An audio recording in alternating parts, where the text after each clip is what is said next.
dasalan sa Panginoon. Kaya ko naman. Siya naman pala nagdi-dressing sa kanyang kuran po mga kabayan. Bibili lang ng Pagka-busy ganito. yung kanyang Sugat sa... nanay.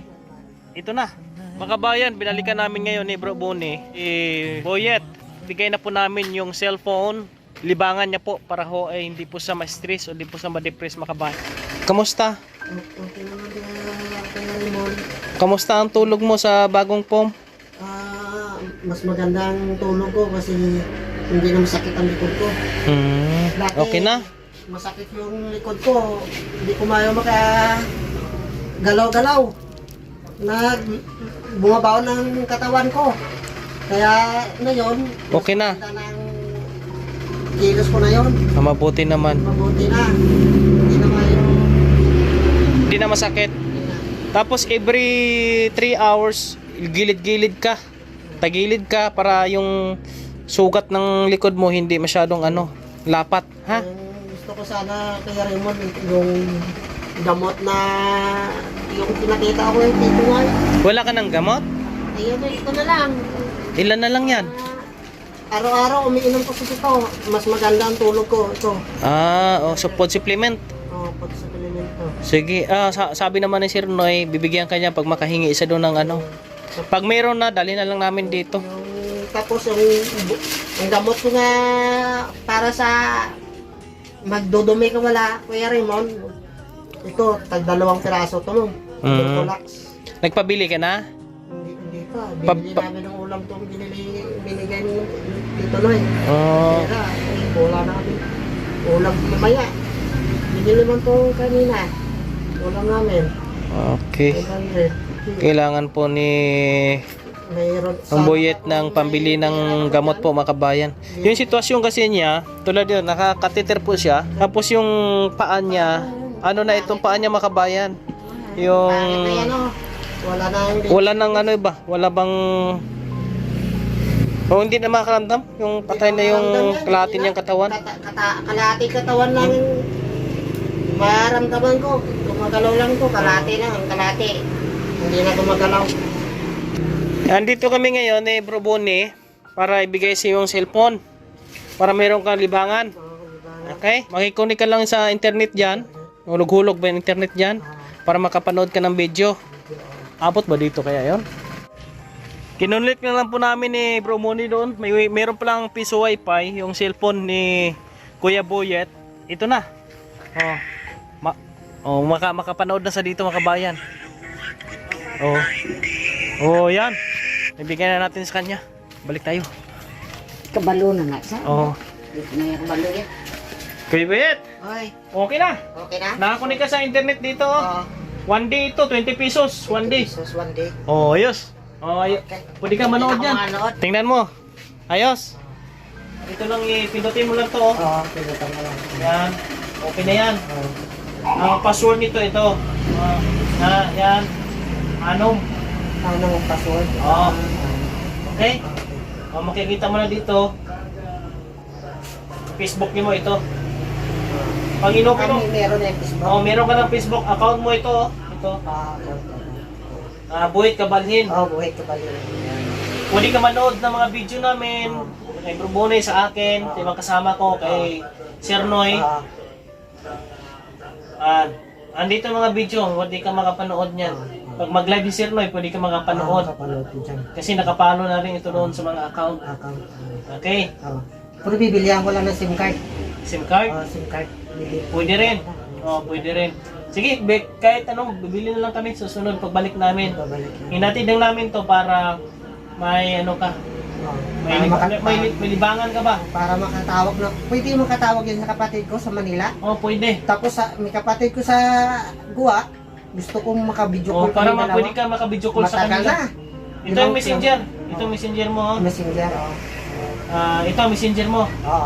Sige lang, kaya yung anak ko, pumupunta mo rito, papapaturo lang ako. Yan, paturo ka sa anak mo pag pumunta sa dito, okay? Okay. Hawakan mo na to. Hindi man ito anyo. Okay lang. Sikanhan lang yun pero magagamit mo. Maayos pa yun magagamit mo ito pang connection. Pang lantaw ng video, nood. Okay? Okay.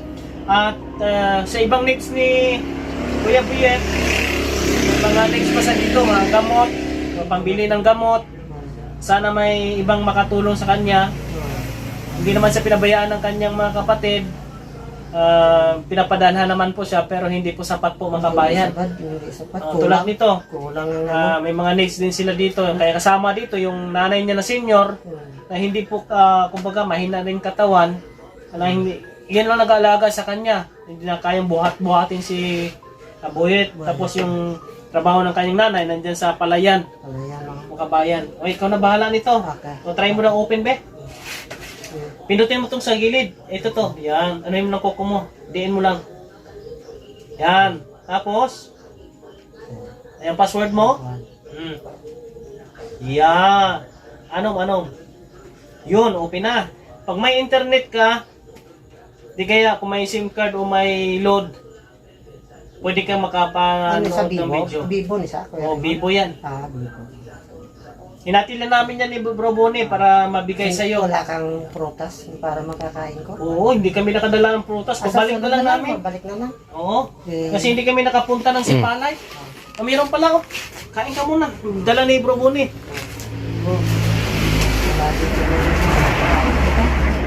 Ay, tinapay. Hey, hinahinay kami.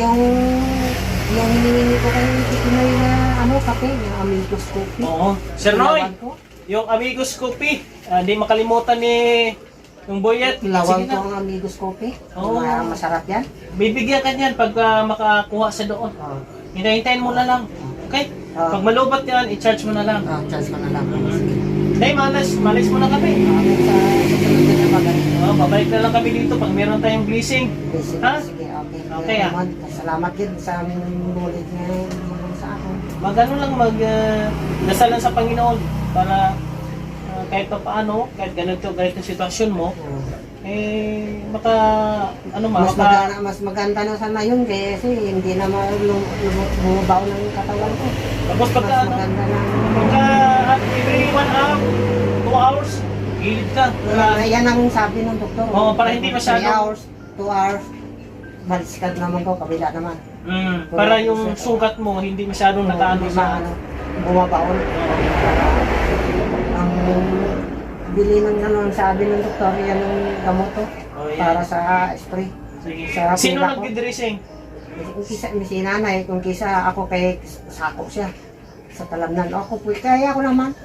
Kaya mo naman. Siya naman pala nagdi-dressing sa kanyang likuran po, makabayan. Pagka-busy yung kanyang sugat sa nanay. Ito, ganito. Kailangan nila ng ano dito, yung pambili ng mga ganito plates niya. Okay, maalis muna kami. Sige, Kuya Ramon. Salamat. Salamat, Git.